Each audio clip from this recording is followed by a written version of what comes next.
Bonjour, alors ça va être une courte vidéo pour répondre à une question d'un étudiant il y a quelques semaines. Il voulait que je fasse une vidéo pour un graphique dans lequel on aurait un histogramme puis une courbe pour la moyenne. Donc, c'est vraiment simple donc, avec Excel 2016 de faire ce genre de choses-là. Il n'y a pas besoin d'aller dans des configurations très compliquées. Donc, premièrement, on va mettre notre formule. Donc, je vais taper égal moyenne. Je fais Tab, je sélectionne ma zone. Donc là, j'ai une référence structurée. Hein. Ça fait référence à la partie de données de la colonne des ventes.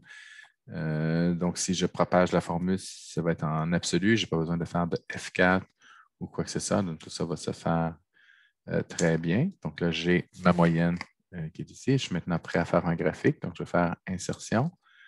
Je vais aller dans les graphiques. Je vais chercher tous les graphiques. Et ce qu'on veut, c'est un graphique combiné.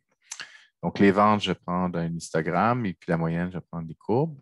Présentement, l'échelle est la même pour ces deux affaires-là. Si jamais les échelles étaient vraiment différentes, on pourrait décider d'aller mettre une des éléments sur un axe secondaire qui reflèterait l'échelle pour cette série de données-là, pour ces données-là, et avec l'échelle pour l'autre série de données. Mais là, on a la même échelle, donc c'est correct, on n'a rien à faire.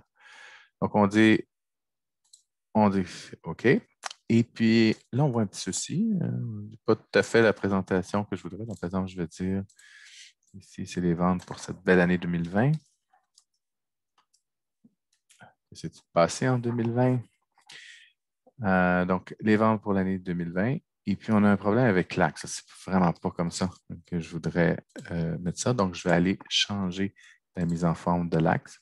Alors, on a des problèmes là, des fois avec ça. Là, ici, il faudrait que je travaille un peu plus fort là, probablement au niveau des registres. Là. Il y a un problème, il ne reconnaît pas bien les formats temporels pour un Excel canadien-français, mais là, je vais contourner le problème. En tout cas, je vais aller lui rajouter un format.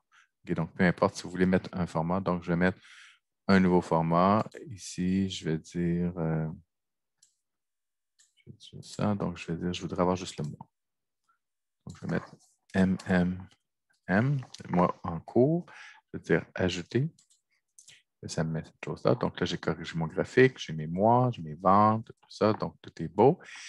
Et si jamais je décidais que ce n'était pas la moyenne que je voulais, c'est plutôt la médiane, je m'en vais ici. Médiane. Médiane. Il faut changer la formule ici. Donc, je m'en vais ici. Je dis égal médiane. Je sélectionne ma plage, les ventes. Okay. Et j'ai maintenant mon truc avec la médiane. Donc, voilà, c'est un petit truc très facile. Okay, je rappelle, la magie, c'est les graphiques combinés. Donc, très facile de faire avec Excel 2016 et plus.